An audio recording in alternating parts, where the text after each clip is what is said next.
आदाब नाजरीन, मैं नेहा खान आपका खैर मकदम करती हूँ हमारे इस खास प्रोग्राम में जिसका नाम है हेल्थ और हम। नाजरीन, इस प्रोग्राम के ज़रिए हम आपके रूबरू हाजिर हुए हैं ताकि आपको हेल्थ से रिलेटेड जो भी इश्यूज़ हैं उसके बारे में मालूमात फराहम कर सकें। जैसे कि रमज़ान भी चल रहा है, ख़वातीन को सेहत का ख्याल रखना ख़ास कर ज़रूरी है, इसीलिए आज हम ये ख़ुसूसी प्रोग्राम लेकर आए हैं। और आज हमारे साथ स्टूडियो में मौजूद हैं एक ख़ास मेहमान जिनका नाम है doctor Bindu Priya, consultant gynaecologist and urogynaecologist, KIMS hospital Secunderabad, और इनका क्लिनिक भी है AB gynaec and gastro clinic Begumpet पे।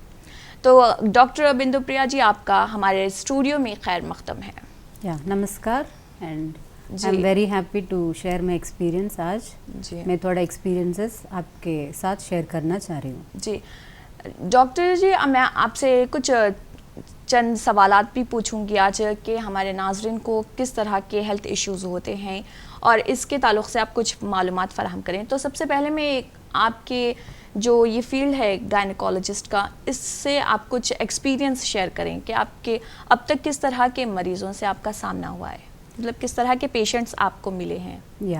सो gynaecology basically female related speciality है।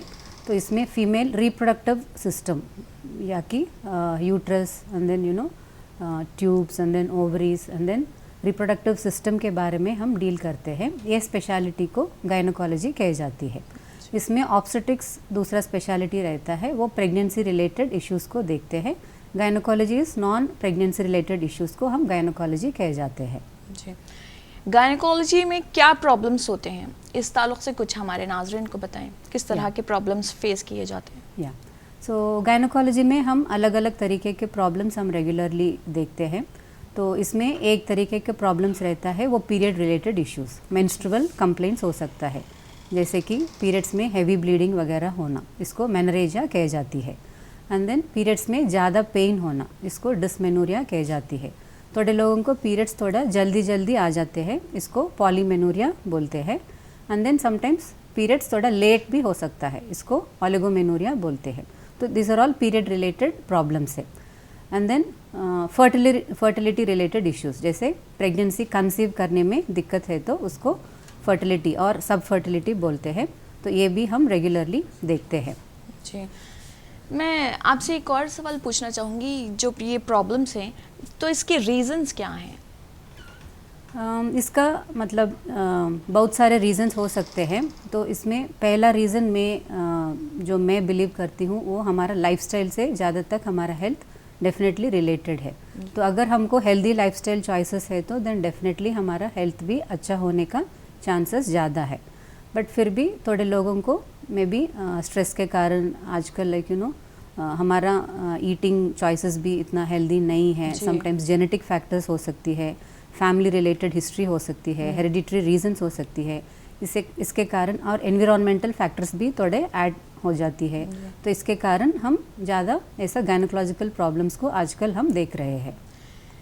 तो आपने जो बताया कि ये रीजंस होते हैं, तो ये गायनोकोलॉजिकल जो प्रॉब्लम्स हैं इससे किस तरह से निपटा जाए, मतलब किस तरह से इन चीज़ों से प्रिकॉशंस लिया जाए, कुछ इस ताल्लुक़ से बताएं हमारे। सो पहला मैं ऑलरेडी जो हम डिस्कस करे हैं ना, तो हेल्दी लाइफस्टाइल फॉलो करना बहुत इम्पोर्टेंट है। तो हेल्दी लाइफस्टाइल बोले तो हम जब सुबह उठते हैं एंड फिर रात सोने के टाइम तक हम क्या क्या कर रहे, वो दिन में हम क्या क्या चीज़ कर रहे, वो पूरा हमारा लाइफस्टाइल के अंदर आता है। तो इसमें हमको हेल्दी ईटिंग हैबिट्स होना चाहिए। So lots of fresh fruits and vegetables हमारा डाइट में हमको इंक्लूड करना है, जंक फूड वगैरह अवॉइड करना है, वाटर इनटेक एडिक्वेट लेना चाहिए, टी कॉफ़ी वगैरह ज़्यादा इरिटेंट्स है तो देन उसको थोड़ा कम करनी चाहिए। एंड देन फिज़िकल एक्टिविटी भी daily at least half an hour 45 minutes of moderate physical activity भी at least 5 days in a week हमको एम करना पड़ेगा। एंड देन जब भी ये प्रॉब्लम्स आता है देन डॉक्टर को सही टाइम पे कंसल्ट करना भी ज़रूरी है। आजकल ज़्यादा लोग जस्ट गूगल पे सर्च करके एंड देन वो प्रॉब्लम्स अपने आप वो डायग्नोस करके, एंड जो भी प्रॉब्लम आप गूगल में सर्च करेंगे तो वो समटाइम्स बहुत सीरियस प्रॉब्लम्स जैसा आपको कंक्लूजन आ जाती है। तो इसके कारण ज़्यादा लोग वो डिप्रेशन में चले जा रहे, एंड देन वो कुछ मेजर प्रॉब्लम उसको हो गया बोल के ऐसा परेशानी में हमारे पास आते हैं। तो ये पूरा अवॉइड, ये भी स्ट्रेस ज़्यादा करने की चांस रहती है, तो ये पूरा अवॉइड करने के लिए आप सही टाइम पे डॉक्टर का सलाह भी लेना चाहिए। जी, एक और क्वेश्चन मैं आपसे पूछना चाहूँगी, ऑब्स्टेट्रिक्स और गायनेकोलॉजी, इसमें डिफरेंस क्या है? इस ताल्लुक़ से कुछ बताएं आप नाज़रीन को। या सो ऑब्स्टेट्रिक्स बोले तो प्रेगनेंसी रिलेटेड इश्यूज जो भी है वो पूरा ऑब्स्टेट्रिक्स के अंदर आता है। सो जैसे कंसीव करने तक एंड फिर डिलीवरी एंड डिलीवरी के बाद जो केयर रहता है ये पूरा ऑब्स्टेट्रिक्स के अंदर आता है। And then gynaecology is non pregnancy related issues को गायनेकोलॉजी कही जाती है। यूजुअली हमारा इंडिया में जो भी ट्रेनिंग हमको अवेलेबल है ये पूरा ऑब्स्टेट्रिक्स एंड गायनेकोलॉजी दोनों मिला के हमारा ट्रेनिंग होती है। एंड बाद में अगर डॉक्टर के इंटरेस्ट के हिसाब से थोड़े लोग ओनली ऑब्स्टेट्रिक्स भी प्रैक्टिस करते हैं, थोड़े लोग एक्सक्लूसिवली गायनेकोलॉजी प्रैक्टिस करते हैं एंड ज़्यादा लोग दोनों मतलब ऑब्स्टेट्रिक्स एंड गायनेकोलॉजी दोनों भी देखते हैं। जी, जैसे कि आजकल देखा जा रहा है जो लेडीज़ हैं आजकल उनकी नॉर्मल डिलीवरीज नहीं हो रही है, तो ऐसा क्यों है, क्या रीज़न्स है? और ख़ासकर जब डॉक्टर्स के पास जाते हैं तो वो भी यही डिक्लेयर कर देते हैं कि ये सी सेक्शन ही डिलीवरी होगी, तो ऐसा क्यों है, क्या रीज़न्स हैं? इस ताल्लुक़ से कुछ हमारे नाज़रीन को बताएं। या तो ये normal deliveries and caesarean section के बारे में थोड़ा मिथ्स तो थोड़े है, इसको मैं पहला दूर करना चाह रहे हैं। तो ऐसा कोई भी केस नहीं है कि इसको मतलब 90% ऑफ केसेस में हम पहले ही नहीं बोल सकते कि आपको नॉर्मल डिलीवरी होगा, नहीं तो आपको एटलीस्ट फर्स्ट डिलीवरी जब हम लिए तो आपको नॉर्मल डिलीवरी होगा, आपको सिजेरियन ही होगा बोल के ऐसा कभी भी हम यूजुअली ऐसा ब्रांड नहीं कर सकते हैं। नेचुरल और normal delivery is like a natural birth process, so हम ज़्यादा तक उसको ही मैक्सिमम कोशिश करते हैं। जब सिचुएशंस फेवरेबल नहीं है तो ही हम सिजेरियन सेक्शन का प्लान करेंगे। तो नॉर्मल डिलीवरी अगर होना चाहिए तो यूजुअली इसमें बहुत सारे फैक्टर्स ऐड होती है, जाकि मतलब प्रेगनेंसी स्टार्ट करने में ही अगर आपका हेल्दी प्रेगनेंसी स्टार्टिंग है तो देन आउटकम भी अच्छा होगा। लाइक ओबिसिटी नहीं होना चाहिए, लाइक यंग एज में मतलब नॉर्मल रिप्रोडक्टिव एज में प्रेगनेंसी आना चाहिए। दूसरा कोई मेडिकल प्रॉब्लम्स नहीं है, एंड देन प्रेगनेंसी में भी कोई एडेड कॉम्प्लिकेशंस नहीं है, एंड देन प्रेगनेंसी में न्यूट्रिशन अच्छा है, तो एनीमिया वगैरह नहीं है, देन बेबी का वेट वगैरह नॉर्मल है, एंड देन ये लोगों को डेफिनेटली नॉर्मल डिलीवरी होने का चांसेस बहुत सारे हैं। ओनली हम सिजेरियन के बारे में कब सोचते हैं बोलेंगे तो कोई मेडिकल डिज़ॉर्डर्स है, अनकंट्रोल्ड मेडिकल डिज़ॉर्डर्स है जो बेबी का एंड मदर का लाइफ को रिस्क में जा रहे तो देन डेफिनेटली हम सिजेरियन के बारे में सोचना पड़ेगा। बट ऐसा नहीं है कि आजकल लाइक ओनली सिजेरियन ही हो रहा, नॉर्मल डिलीवरी कोई भी नहीं कर रहे, ऐसा कोई भी नहीं है। जी, लेकिन देखा गया तो पहले जैसे कि नॉर्मल डिलीवरीज होते थे, पहले के जो लेडीज़ होते थे उनके ज़्यादातर नॉर्मल डिलीवरीज होते थे और सी सेक्शन के बारे में उन्हें कुछ मालूम भी नहीं था। तो आजकल जो ज़्यादातर सी सेक्शंस हो रहे हैं उसका खास कर रीज़न क्या है, ये कुछ बताएं आप। या तो ये एवोल्यूशन हमारा जो एवोल्यूशन प्रोसेस है उसमें हमारा लाइफस्टाइल भी ज़्यादा इवॉल्व होके हम अभी यहाँ तक पहुँच चुके हैं। सो अगर ओल्डर जनरेशन को आप देखे हैं तो वो जनरेशन बहुत फिज़िकली एक्टिव थे, तो एंड देन पोल्यूशन वगैरह थोड़ा कम थे, सो उसका हेल्दी ईटिंग हैबिट्स थे, तो उसका न्यूट्रिशन अच्छा था, उसको ज़्यादा ये डायबिटीज़, हाइपरटेंशन और थायराइड वगैरह प्रॉब्लम्स नहीं थे, तो वो जनरेशन का बात अलग था। बट अभी हम देखें तो इवन यंग एज में ये सारा प्रॉब्लम्स आ रहे हैं, like diabetes. Even young age में अगर हम स्क्रीन करें तो डायबिटीज़, शुगर्स 200-300 स्क्रीनिंग में निकल के आ रहा है। तो ऐसा प्रॉब्लम्स है तो देन डेफिनेटली प्रेगनेंसी में भी थोड़ा रिस्क ज़्यादा हो जाती है, तो इसको हाई रिस्क प्रेगनेंसी कही जाती है। तो आजकल ये हाई रिस्क प्रेगनेंसी का चांसेस बहुत इंक्रीज हो चुका है, तो ये हाई रिस्क प्रेगनेंसी में देन सिजेरियन होने का चांसेस भी थोड़ा ज़्यादा रहती है। एंड और एक रीज़न क्या है कि आजकल फर्टिलिटी इश्यूज़ भी ज़्यादा है, जैसे कि नॉर्मल कपल्स नॉर्मली कंसीव करने में थोड़ा प्रॉब्लम्स हो रही है, तो वो with the help of some treatment वो कपल्स कंसीव हो रहे हैं। तो ये फर्टिलिटी ट्रीटमेंट के बाद जो प्रेगनेंसी आया है उसको प्रेशियस प्रेगनेंसी कही जाती है। ये प्रेशियस प्रेगनेंसी में भी ज़्यादा रिस्क लेने के लिए फैमिली वगैरह तैयार नहीं होती है, जो भी इवन स्मॉल प्रॉब्लम्स में भी वो लोग हमको सिजेरियन चाहिए बोल के वो अपने आप भी ज़्यादा टाइम्स वो अपने आप भी हमसे पूछते हैं, तो इसलिए हमको भी उसका रिक्वेस्ट को हमको मानना पड़ेगा, क्योंकि आजकल मैक्सिमम 1 और 2 चिल्ड्रन के साथ फैमिली एंड हो जा रहे, तो कोई भी रिस्क नहीं लेना चाह रहे। जो भी है healthy mother and healthy baby सबको चाहिए, तो थोड़ा भी रिस्क लेने के लिए कोई भी रेडी नहीं है। तो probably this is also one of the reason क्यों सिजेरियन सेक्शन का रेट थोड़ा आजकल ज़्यादा हो रहा है। अगर अब जैसे कि लेडीज़ चाहते हैं कि नॉर्मल डिलीवरीज हो, क्योंकि सी सेक्शन डिलीवरीज में बहुत से फ्यूचर में मसाइल होते हैं, प्रॉब्लम्स होते हैं, अगर लेडीज़ चाहते हैं कि नॉर्मल डिलीवरीज हो तो उन्हें क्या लाइफस्टाइल के बारे में आप सजेस्ट करेंगे कि किस तरह का लाइफस्टाइल अपनाएं वो? तो प्रेगनेंसी स्टार्टिंग तक, प्रेगनेंसी एंड एंडिंग तक ये बहुत सारे चीज़ जो होते हैं वो प्रेगनेंसी डिलीवरी आउटकम को भी वो इन्फ्लुएंस करते हैं। तो at the start of pregnancy the woman should be healthy बोले तो वो नॉर्मल रिप्रोडक्टिव एज में होना चाहिए। उसका कोई मेडिकल कंडीशंस वगैरह है तो देन वो सब कंट्रोल में होना चाहिए, जैसे कि थायराइड है, डायबिटीज़ है, ब्लड प्रेशर है, आस्थमा है, एपिलेप्सी है। This are all medical conditions. अगर ये कोई मेडिकल कंडीशंस है तो ये सब कंट्रोल करके देन प्रेगनेंसी को प्लान करना पड़ेगा। एंड देन प्रेगनेंसी में भी रेगुलरली एंटीनेटल विजिट्स, तो रेगुलरली चेकअप्स वगैरह होना चाहिए। सही टाइम पे वो स्कैनिंग्स वगैरह करके बेबी का हेल्थ को हमको असेस करना पड़ेगा। प्रेगनेंसी में अच्छा न्यूट्रिशन भी लेना चाहिए। प्रेगनेंसी में स्ट्रेस वगैरह, उसका लाइफस्टाइल रिलेटेड स्ट्रेस है, वर्क रिलेटेड स्ट्रेस है, नहीं फैमिली रिलेटेड कुछ स्ट्रेसेस है, तो उसको कंट्रोल करके प्रेगनेंसी एक एन्जॉयबल एक्सपीरियंस जैसा वो करके देन अगर डिलीवरी को गए तो then and physical activity. One more thing is pregnant ladies completely bed rest लेना है ऐसा कोई नहीं है। प्रेग्नेंट लेडीज़ के लिए भी थोड़ा एक्सरसाइजेस, थोड़ा योगा एक्सरसाइजेस वगैरह है, तो जो भी आपको सूटेबल है वो थोड़ा एक्सरसाइजेस भी आपको करना पड़ेगा। ये सारे चीज़ अगर आपको ध्यान में रहेंगे तो देन डेफिनेटली नॉर्मल डिलीवरी होने का चांसेस अच्छा रहता है। जी, जैसे कि आप गायनेकोलॉजिस्ट हैं, तो आपका अब तक किस तरह के पेशेंट से सामना हुआ है, कैसा एक्सपीरियंस रहा है, कैसे कैसे पेशेंट्स आए हैं आपके पास, इस ताल्लुक से भी कुछ बताएं आप। तो मैं ये फील्ड में ऑलमोस्ट 15 इयर्स से प्रैक्टिस कर रही हूँ।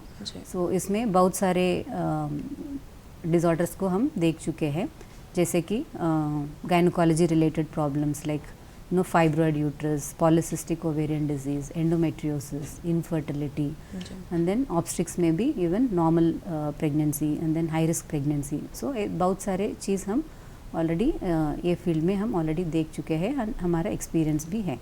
जी, एक और क्वेश्चन मैं आपसे पूछना चाहूँगी, बेस्ट बर्थ कंट्रोल मेथड्स क्या हैं, इस ताल्लुक से भी कुछ बताएं हमारे नाज़रीन को, क्योंकि उन्हें इन चीज़ों में इंफॉर्मेशन नहीं होती है, इसलिए वो परेशान रहते हैं, तो इस तरह की भी इंफॉर्मेशन उन्हें बहुत ज़रूरी है, तो इस ताल्लुक से कुछ बताएं आप। बर्थ कंट्रोल को हमारा मेडिकल लैंग्वेज में कॉन्ट्रासेप्शन कही जाती है। ये कॉन्ट्रासेप्शन के बहुत सारे ऑप्शंस रहते हैं। So depending on the couples preference and choice, ये हम कपल को हम ऑफ़र कर सकते हैं।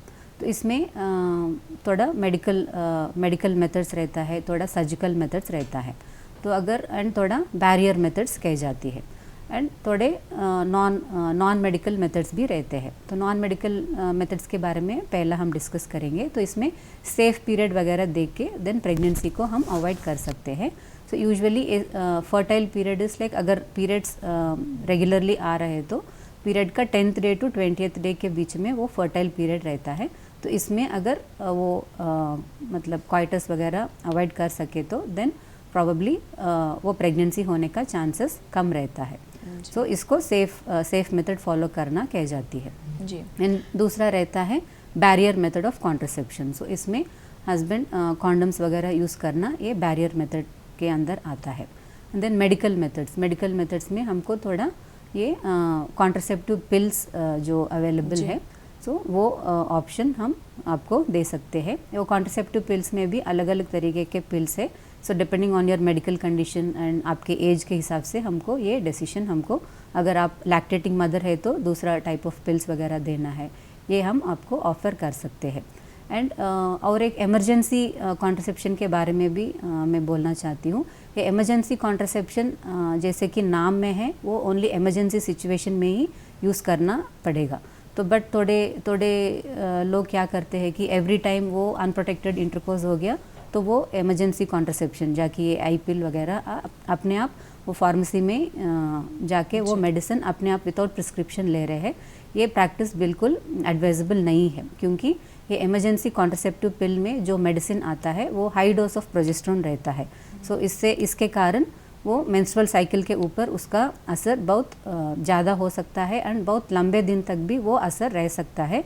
एंड देन फ्यूचर में अगर वो कंसीव करना चाह रहे तो भी वो प्रॉब्लम्स वगैरह हो सकती है। तो इसलिए इमरजेंसी कॉन्ट्रासेप्शन रेगुलरली आपको डेफिनेटली नहीं लेना चाहिए। So and then this are all medical methods of contraception. जैसे कि अगर फैमिली कंप्लीटेड है तो देन हम सर्जिकल मेथड्स के बारे में भी हम जा सकते हैं। जैसे कि अगर वाइफ को ट्यूबेक्टमी वगैरह ऑफर कर सकते हैं and if the husband is willing vasectomy is like one more option.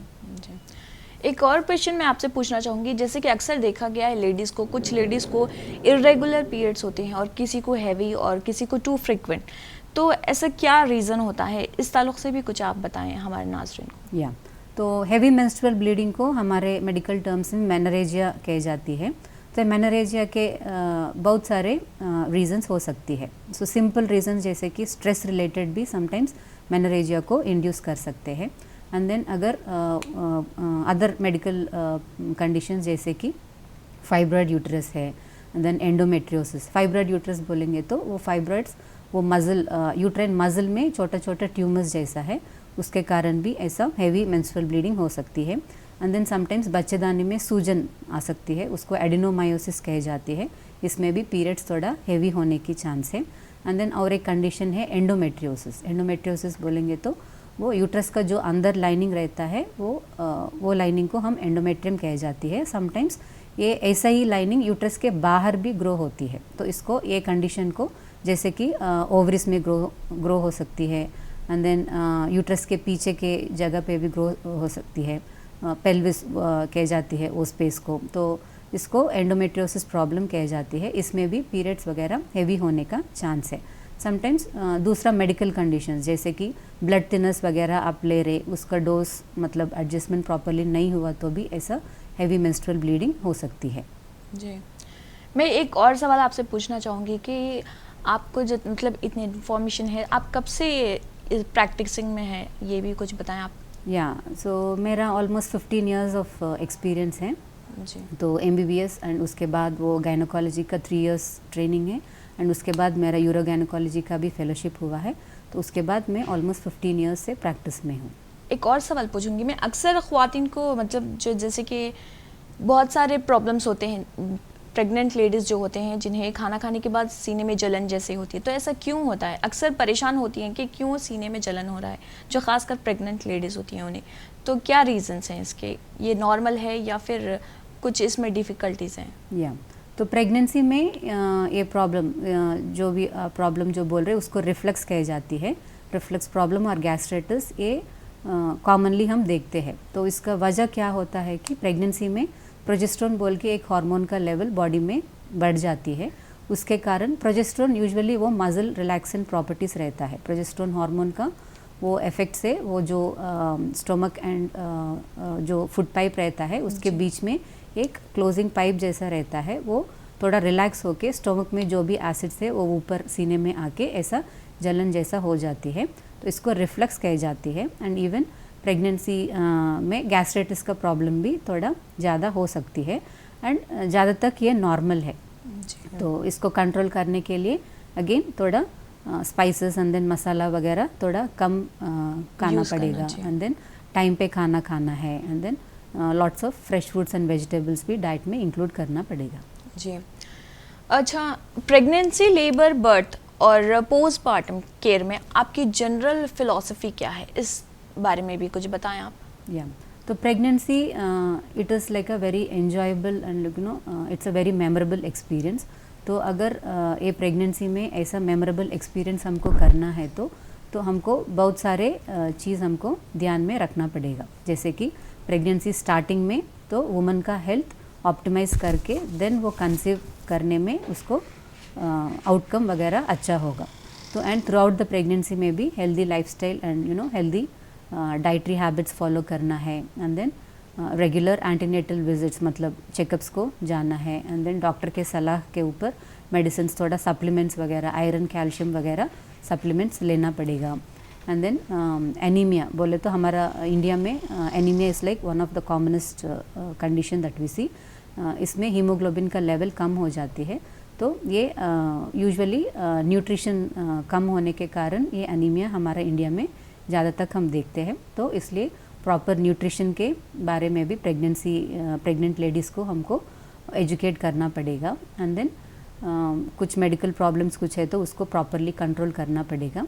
And then physical activity normal at least half an hour वगैरह, वॉकिंग नहीं है तो कुछ antenatal yoga exercises, then Lamaze वगैरह कर सकते हैं। तो इससे क्या होता है कि मदर एंड बेबी हेल्दी रहते हैं, एंड देन डिलीवरी आउटकम भी हेल्दी होने का चांस रहता है। डिलीवरी भी प्रॉपर प्लेस में अंडर सुपरविजन करना पड़ेगा। जी, जैसा कि आपने बताया कि आप इतने साल से प्रैक्टिसिंग में हैं, कि कैसा एक्सपीरियंस रहा, कैसे कैसे पेशेंट्स आए आपके पास? तो मेरा ट्रेनिंग जो है वो एक गवर्नमेंट हॉस्पिटल में हुआ है, मेरा पोस्ट ग्रेजुएट ट्रेनिंग। एंड आपको पता है कि गवर्नमेंट हॉस्पिटल में लोड कितना रहता है, almost every day like 20-30 deliveries तक होती है। तो वहाँ से हमारा ये डिलीवरी का नंबर ऑलमोस्ट वहाँ से स्टार्ट होती है। तो ऑलमोस्ट फ्रैंकली वो नंबर काउंट इतना नहीं है, but I think it is like in thousands, so deliveries में भी थाउजेंड्स में हम ऑलरेडी कर चुके हैं। जी, जैसे कि आपने बताया कि आपका बेगमपेट पे AB gynaec and gastro clinic भी है, तो जब आपके पास मरीज़ अपॉइंटमेंट के लिए आते हैं तो आप उनको कितना टाइम देती हैं समझाने करने के लिए? ये अपॉइंटमेंट टाइम बहुत इम्पोर्टेंट है। आजकल ज़्यादा पेशेंट्स क्या कंप्लेन करते हैं कि डॉक्टर हमको अच्छा अपॉइंटमेंट टाइम नहीं दे रहे, जस्ट 2-3 मिनट्स में हमारा पूरा इलाज फिनिश कर चुके हैं बोल के ऐसा कंप्लेंट्स आते हैं। And definitely this is like a very serious concern, क्योंकि अगर पेशेंट हमारे पास आ रहे तो यूजुअली वो एक उम्मीद से आते हैं, तो वो होप डेफिनेटली हम वो पेशेंट को देना चाहिए। तो उसका प्रॉब्लम क्या है, समटाइम्स वो प्रॉब्लम डायरेक्टली वो जो बोल रहे उसके हिसाब से नहीं होता है। Sometimes it is related to other issues, जैसे कि फैमिली के स्ट्रेस के कारण हो सकता है, नहीं तो वर्क रिलेटेड प्रेशर के कारण हो सकता है, समटाइम्स चिल्ड्रन रिलेटेड स्ट्रेस हो सकता है। तो उसके कारण ये प्रॉब्लम वो औरत अभी फेस कर रहे हैं। तो ये पूरा जानने के लिए थोड़ा हम पेशेंट को थोड़ा कॉन्फिडेंस देना पड़ेगा, तो उससे थोड़ा बात करना पड़ेगा, उससे थोड़ा नॉन मेडिकल टॉक भी हमको करना पड़ेगा। तो इसलिए डेफिनेटली पेशेंट्स को थोड़ा टाइम दे के उसका कॉन्फिडेंस हम गेन करके उससे अच्छा डिस्कस करके उसका प्रॉब्लम को डायग्नोस करके देन फिर हम ट्रीटमेंट के बारे में उसको बोलना पड़ेगा। तो इसके लिए डेफिनेटली थोड़ा हमको टाइम देना पड़ेगा। जी, मैं एक और आपसे सवाल पूछना चाहूँगी कि वेट गेन और न्यूट्रिशन, इससे रिलेटेड आपके क्या ख्यालात हैं, आप क्या सोचते हैं इस बारे में, कुछ आप बताएं। तो obesity is like one of the biggest epidemic जो अभी हम इंडिया में जो फेस कर रहे हैं। ऑलरेडी वेस्टर्न कंट्रीज जैसे कि UK, USA ऑलरेडी उसमें ओबेसिटी का चांसेस ऑलरेडी वो बहुत अधिक हो चुका है। अभी वो स्लोली हमारा इंडिया तक भी आ रहा है। सो डेफिनेटली इसका कारण है nutrition is one of the important risk factor. तो अगर हमको हेल्दी ईटिंग हैबिट्स नहीं है तो ज़्यादा जंक फूड ले रहे, एंड देन ज़्यादा ऑयल्स वगैरह यूज़ कर रहे, एंड देन फिज़िकल एक्टिविटी कम है, ज़्यादा बैठ के हम TV वॉच करके क्या खा रहे वो कॉन्शियसली हम नहीं ले रहे, तो डेफिनेटली हमारा कैलोरी डंपिंग हो जाती है। उसके कारण डेफिनेटली ओबेसिटी बन जाती है। एंड डेफिनेटली ओबेसिटी से ज़्यादा दूसरा प्रॉब्लम्स भी आने का चांस है, जैसे कि diabetes, high blood pressure, cholesterol problem, cardiac related problems, and then pregnancy में भी obesity is like high risk pregnancy. तो ये पूरा हमको अवॉइड करना है, तो डेफिनेटली हेल्दी ईटिंग हैबिट्स हमको आदत करना पड़ेगा। जी, जैसे कि आपने बताया कि आपका बेगमपेट पे AB gynaec and gastro clinic भी है। अगर आपसे कोई हमारे व्यूअर्स रब्ता करना चाहते हैं, कांटेक्ट करना चाहते हैं, तो आप उन्हें डिटेल्स कुछ बता दें ताकि आपसे वो कांटेक्ट कर सकें और अपॉइंटमेंट ले सकें। या definitely AB gynaec and gastro clinic एक क्लिनिक है, बेगमपेट श्यामलाल बिल्डिंग में है। तो ये क्लिनिक का वर्किंग टाइमिंग्स है evening 6 PM to 9 PM। And definitely मैं आपका कांटेक्ट डिटेल्स वगैरह देती हूँ। So any needy patient definitely आप वहाँ पे आके मुझसे मिल सकते हैं। जी, और एक और सवाल पूछूंगी मैं आपसे, हाई रिस्क जो प्रेगनेंसी होती है वो उसका मतलब क्या है? अक्सर देखा गया है कि डॉक्टर्स बोलते हैं हाई रिस्क प्रेगनेंसी है, मतलब उसका मतलब क्या होता है वो बोलिए आप। वो प्रेगनेंसी का स्टार्टिंग में ही हम थोड़ा रिस्क स्ट्रैटिफिकेशन करते हैं, तो उसमें ऐसा high risk and like normal risk pregnancy ऐसा हम स्ट्रैटिफाई करते हैं। तो हाई रिस्क बोलेंगे तो जैसे कि ऑलरेडी वो औरत को डायबिटीज़ है, नहीं हाई ब्लड प्रेशर है, दूसरा मेडिकल प्रॉब्लम्स कोई है, तो देन डेफिनेटली वो एक हाई रिस्क प्रेगनेंसी बन जाती है। एंड देन समटाइम्स वो फाइब्रॉइड्स वगैरह ऑलरेडी है यूट्रस में एंड देन उसके ऊपर प्रेगनेंसी आया, देन वो भी एक हाई रिस्क प्रेगनेंसी हो जाती है। एंड प्रेगनेंसी में भी थोड़ा कॉम्प्लिकेशंस ऐड हो सकती है। प्रेगनेंसी में हाई ब्लड प्रेशर होने का चांस रहता, देन डायबिटीज़ आने का चांसेस रहता है, तो ये भी हाई रिस्क प्रेगनेंसी में ऐड हो जाती है। And then sometimes blood related disorders sometimes हो सकती है, तो उसको भी हम हाई रिस्क प्रेगनेंसी कह जाते हैं। एंड देन प्रेगनेंसी में अगर बेबी का पोजीशन वगैरह ठीक नहीं है, like you know usually delivery के टाइम तक बेबी का सर नीचे आना चाहिए, समटाइम्स माल पोजीशन, सो सर नीचे सर ऊपर है तो उसको माल प्रेजेंटेशन बोलते हैं, तो ये भी एक हाई रिस्क प्रेगनेंसी बन जाती है। And then already multi gravida, जैसे कि ऑलरेडी 3-4 बच्चे ऑलरेडी है, this is like 5th time वो प्रेगनेंसी के साथ आ रहे, डेफिनेटली ये भी हाई रिस्क प्रेगनेंसी हो जाती है। And previous multiple caesarean sections, already 2-3 caesarean sections already हो चुकी है, and 4th time again the pregnant lady is coming, definitely this also one of the high risk pregnancy. So ऐसे बहुत सारे regions होते हैं कि हम ऐसा स्ट्रैटिफिकेशन में high risk pregnancy and like normal risk pregnancy कहे जाते हैं। तो ये बेसिकली क्यों करना चाहिए बोलेंगे तो क्योंकि हाई रिस्क प्रेगनेंसी में हमारा अटेंशन थोड़ा हम प्रेग्नेंट लेडीज़ के ऊपर थोड़ा ज़्यादा रहता है, तो उसको फ्रीक्वेंटली चेकअप्स के लिए बुलाना पड़ेगा, उसका हेल्थ को ऑप्टिमाइज़ करना है। And then because of this high risk both mother and baby delivery के टाइम पे भी ज़्यादा रिस्क नहीं होना बोल के हम पूरा ये ट्रीटमेंट प्लान करके देन डिलीवरी का आउटकम हम डिसाइड कर सकते हैं। जी, जैसे कि आपने अभी बताया कि हाई रिस्क प्रेगनेंसी का मतलब ये है, तो आपका तजुर्बा कैसा रहा इसमें, कैसे पेशेंट्स आए आपके पास अब तक? तो मैं जहाँ पे मैं अभी काम कर रही हूँ KIMS hospital, so it is like a multi speciality hospital, तो इसमें हमारा बहुत सारे रेफरल्स भी आते हैं क्योंकि इसमें ऑल स्पेशलिटीज़ अवेलेबल रहते हैं। सो समटाइम्स ऐसा पेशेंट बैड होके भी हमारे पास रेफरल्स आते हैं। सो ये हाई रिस्क प्रेगनेंसी के ऊपर भी हमारा एक्सपीरियंस काफ़ी ज़्यादा ही है। जी, ये हाई रिस्क प्रेगनेंसी में आपका प्रोसीजर क्या होता है, कैसे फॉलो अप करते हैं आप पेशेंट्स को? वो हाई रिस्क प्रेगनेंसी में डेफिनेटली अभी ये मदर का बेबी का क्या रिस्क है, तो उसको अभी हम कैसे ऑप्टिमाइज़ कर सकते हैं, क्या ट्रीटमेंट हम दे सकते हैं, एंड देन इसका डिलीवरी हम कैसे प्लान करते हैं, ये पूरा प्लानिंग ये हाई रिस्क प्रेगनेंसी में चलते हैं। एंड समटाइम्स दूसरा स्पेशलिस्ट का भी समटाइम्स ओपिनियन लेना पड़ेगा, जैसे कि किडनी रिलेटेड कुछ प्रॉब्लम्स है तो नेफ्रोलॉजिस्ट को ओपिनियन लेना है, कार्डियोलॉजी रिलेटेड इशू है तो कार्डियोलॉजिस्ट को ओपिनियन लेना है, ऐसा समटाइम्स मल्टी डिसिप्लिनरी अप्रोच कही जाती है। ऐसे भी हम फॉलो करके देन ये प्रेग्नेंट लेडी को मैनेज करना पड़ेगा। जी, जैसे कि आपने बताया कि आप consultant gynaecologist and euro gynaecologist KIMS hospital Secunderabad भी हैं, तो ये यूरो गायनेकोलॉजी का मतलब क्या है, इस ताल्लुक से भी कुछ आप डिटेल्स बताएं, क्या होता है ये? यूरो गायनेकोलॉजी इस लाइक हमारा गायनेकोलॉजी ट्रेनिंग के बाद मैं यूरो गायनेकोलॉजी का स्पेशलाइजेशन भी कर चुकी हूँ। इसमें यूरो गायनेकोलॉजी बोलेंगे तो विमेन में थोड़े टाइप ऑफ डिसऑर्डर्स रहते हैं, उसको पेल्विक फ्लोर डिसऑर्डर्स कहे जाती है। पेल्विक फ्लोर बोलेंगे तो वो नीचे एक स्ट्रॉन्ग मसल जैसा है जो हमारा पेल्विक ऑर्गन्स को जो सपोर्ट करता है, उसको पेल्विक फ्लोर कहे जाती है।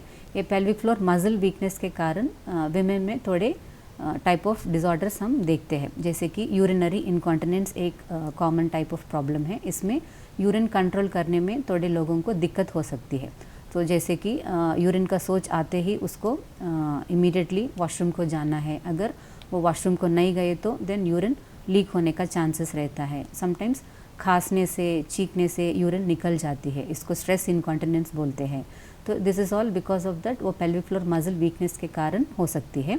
तो ऐसा टाइप ऑफ प्रॉब्लम्स को हम यूरो गायनेकोलॉजी में स्पेशल फोकस देके हम स्पेशल इंटरेस्ट से ये प्रॉब्लम्स को हम ट्रीट करते हैं।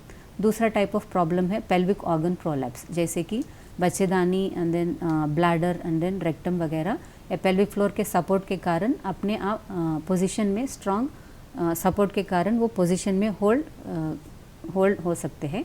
बट समटाइम्स ये मसल में कुछ वीकनेस है तो देन वो ब्लैडर थोड़ा ड्रॉप होने का चांसेस है, यूट्रस थोड़ा ड्रॉप हो सकती है। सिमिलरली मोशन पैसेज रेक्टम भी थोड़ा बल्ज होने का चांसेस रहता है, इसको पेल्विक ऑर्गन प्रोलैप्स कह जाती है। ये प्रॉब्लम भी हम यूरोगायनोकोलॉजी में स्पेशल इंटरेस्ट से ये प्रॉब्लम को भी हम ट्रीट करते हैं। थोड़े लोगों को रिपीटेड यूरिनरी इन्फेक्शंस हो सकती है, स्पेशली लेडीज़ में urine infections as such ladies में थोड़ी कॉमन है, बट थोड़े औरतों में ये प्रॉब्लम बार बार रिपीट होते हैं। तो इसका भी यूरोगायनोकोलॉजी में हम स्पेशल इंटरेस्ट से क्या प्रॉब्लम है, इसको कैसे हम करेक्ट कर सकते हैं, इसका कुछ प्रिवेंशन के लिए कुछ कर सकते हैं बोल के वो स्पेशल फोकस से ये प्रॉब्लम को भी हम ट्रीट करते हैं। एंड और एक प्रॉब्लम होती है पेन, सो कांस्टेंट थोड़ा पेल्विक पेन रह जाती है, बिना कोई कारण वो पेन थोड़े लोगों को होती है। तो इसके लिए भी प्रॉपरली डायग्नोस करके इसका ट्रीटमेंट ऑप्शंस भी यूरोगायनोकोलॉजी में अवेलेबल हैं। तो ये पूरा चीज़ मिला के ये यूरोगायनोकोलॉजी स्पेशलिटी इवॉल्व हो चुका है। हमारा इंडिया में अभी ज़्यादा अवेयरनेस नहीं है ये स्पेशलिटी के बारे में, तो इसलिए हमारा एफर्ट है कि ये यूरोगायनोकोलॉजी के बारे में भी हम थोड़ा अवेयरनेस स्प्रेड करके ऐसा कोई प्रॉब्लम्स है तो देन सही डॉक्टर के पास आपको जाना है एंड देन सही टाइम पे ट्रीटमेंट आपको स्टार्ट करना है एंड सही ट्रीटमेंट ऑप्शन आपको अवेलेबल होना चाहिए। जी, जैसा कि आपने बताया कि यूरिन इन्फेक्शन जो होता है, अक्सर देखा गया है जो प्रेग्नेंट लेडीज़ होते हैं उनमें यूरिन इन्फेक्शन का बहुत ज़्यादा ख़तरा होता है। तो ऐसा क्यों होता है, क्यों यूरिन इन्फेक्शन ख़ासकर प्रेग्नेंट लेडीज़ को होते हैं, क्या रीजंस हैं इसके? So urine infection as such females में थोड़ा ज़्यादा है। इसका कारण क्या है कि हमारा urinary passage and then motion passage के जो हमारा एनाटॉमिकल स्ट्रक्चर के हिसाब से हमारा urinary passage and motion passage का डिस्टेंस बहुत कम है। सो यूजुअली यूरिन इन्फेक्शंस का बैक्टीरिया जो भी रहता है वो यूजुअली मोशन पैसेज से थोड़ा ऊपर माइग्रेट होके वो यूरिन पैसेज में वो कॉलोनाइज होके हमको यूरिन इन्फेक्शन जैसा मैनिफेस्ट होता है। तो फीमेल्स में एनाटॉमिकल रीजंस के कारण ये यूरिन इन्फेक्शंस का चांसेस ज़्यादा है। एंड प्रेगनेंसी में थोड़ा हमारा इम्यूनिटी लेवल थोड़ा कम हो जाती है, इसलिए प्रेग्नेंट लेडीज़ को भी हार्मोनल चेंजेस के ऊपर डिपेंड होके एंड देन दूसरा रिस्क फैक्टर्स के ऊपर डिपेंड होके यूरिन इन्फेक्शंस भी कॉमनली होने का चांसेस है। समटाइम्स प्रेगनेंसी में बिना कोई इन्फेक्शन के सिम्टम्स नहीं है फिर भी हम यूरिन चेक करेंगे तो यूरिन इन्फेक्शन जैसा भी हम नोटिस करते हैं। इसको एसिम्टोमेटिक बैक्टीरियूरिया कह जाती है। ये कंडीशन को भी प्रेगनेंसी में ट्रीट करना बहुत इंपॉर्टेंट है, बिकॉज यूरिन इन्फेक्शन अगर अनकंट्रोल्ड रह जाती है तो देन डेफिनेटली बेबी के ग्रोथ के ऊपर वो असर हो सकती है। तो इसलिए यूरिन इन्फेक्शंस को प्रॉपरली डायग्नोस करना है एंड इसको प्रॉपरली ट्रीट करना भी प्रेगनेंसी में बहुत इंपॉर्टेंट है। जी, जैसे कि बताया कि आपने यूरिन इन्फेक्शन इसलिए होता है, तो इससे कैसे प्रिकॉशंस लिया जाए ताकि इस मतलब यूरिन इन्फेक्शन से होने की वजह से लेडीज़ को बहुत ज़्यादा प्रॉब्लम्स होते हैं, तो इससे कैसे प्रिकॉशंस लेकर बचा जाए, इस ताल्लुक से भी कुछ आप मैसेज दें। Urine infection severe infection is sometimes very बहुत बुरा एक्सपीरियंस कह जाती है, क्योंकि इतना ज़्यादा पेन रहता है, ब्लैडर में इतना ज़्यादा इरिटेशन रहता है। So this is something like a very bad infection to have. तो इसको अवॉइड करना है तो हमको हेल्दी ब्लैडर हैबिट्स हमको मेंटेन करना चाहिए कि टाइम पे अगर आपको यूरिन सेंसेशन वगैरह आ रहा तो टाइम पे यूरिन को एम्प्टी करना है। ज़्यादा लोग क्या सोचते हैं, बाहर टॉयलेट्स यूज़ करने में सोचते हैं एंड देन इसलिए पानी वगैरह कम लेते हैं एंड देन ब्लैडर में डिहाइड्रेशन होके देन यूरिन इन्फेक्शन हो सकती है। एंड देन टाइम पे यूरिन पास नहीं करने से भी वो बैक्टीरिया थोड़ा यूरिन में ग्रो होके यूरिन इन्फेक्शंस वगैरह हो सकते हैं। And then sometimes if the washrooms are very unhygienic, उससे भी यूरिन इन्फेक्शंस होने का चांसेस है। एंड एज सच फीमेल्स में एक एडिशनल रिस्क फैक्टर है कि specially married women and sexually active women में इमीडिएटली आफ्टर सेक्सुअल इंटरकोर्स वो इमीडिएटली वो यूरिन एम्प्टी करके वो एरिया को क्लीन करना बहुत इंपॉर्टेंट है, क्योंकि 90% ऑफ द केसेस में यूरिन इन्फेक्शन का एक रिस्क फैक्टर होता है, वो sexual activity is one of the important risk factor. ये अगर हमको अवॉइड करना है तो हेल्दी प्रैक्टिसेस भी फॉलो करना चाहिए। जी, एक और वैसे तो हमारा प्रोग्राम अख्ताम को पहुंच चुका है, लेकिन इससे पहले मैं आपसे एक लास्ट सवाल पूछना चाहूँगी। अब जो जैसे कि रमज़ान भी चल रहा है और जो प्रेग्नेंट लेडीज़ हैं उनको आप क्या मैसेज देना चाहेंगी कि किस तरह से वो डाइट फॉलो करे और किस तरह अपनी सेहत का ख्याल रखे?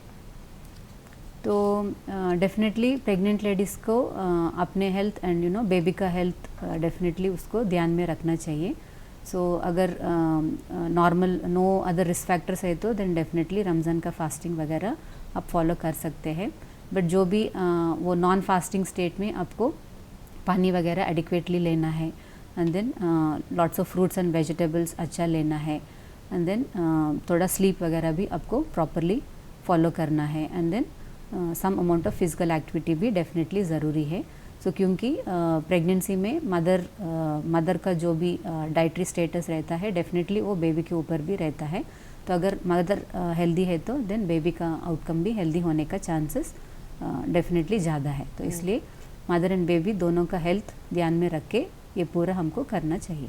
जी, जैसे कि नाज़रीन रमज़ान चल रहा है और ख़वातीन ख़ासकर प्रेग्नेंट लेडीज़ जो रोज़ा भी रखती हैं वो अपने सेहत का ख़ास ख्याल रखें ताकि उन्हें आगे जाकर कोई प्रॉब्लम ना हो, और खाने पर ज़्यादा तवज्जो दें और ऐसा भी ना खाएं ऊट पटांग कि आपको बाद में प्रॉब्लम हो। और अपनी सेहत का ख़ास ख्याल रखना भी ज़रूरी है, क्योंकि कहते हैं ना कि हेल्थ इज़ वेल्थ। अगर दौलत है सेहत नहीं है तो फिर सेहत नहीं है तो दौलत बेकार है।